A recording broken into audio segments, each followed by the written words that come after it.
हे बेईमानी करून मिळवलेलं हे सरकार आहे. प्रामाणिकपणे इमानदारीने सरकार आलेलं नाही. 90-92 लाख मतं कमी करतात. कोणाची मतं कमी केली?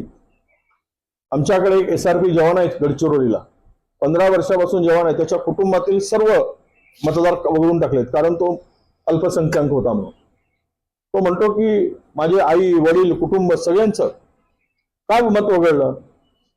अशा पद्धतीनं जर तुम्ही 2.5 लाख CRPF जवान लावताय, SRP लावताय, बॉर्डरची फोर्स वापरताय आणि या निवडणुका बेईमानीने जिंकताय, हे लपून राहिलेलं नाही.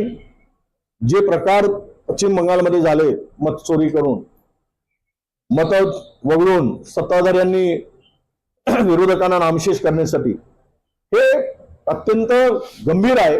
त्यामुळे ह्यांचा जो काही जल्लोष आहे हे नक्की मला वाटतं की बेईमानी करून करत असलेला जल्लोष आहे आणि मिळवलेली सत्ता आहे. त्यामुळे खरं तर भारतामध्ये अशा केंद्र सरकारच्या सत्तेचा दुरुपयोग करून जो वापर होत आहे, त्यामुळे देशभरामध्ये नव्हे जगात आता चिंतेचं वातावरण निर्माण झालेलं आहे.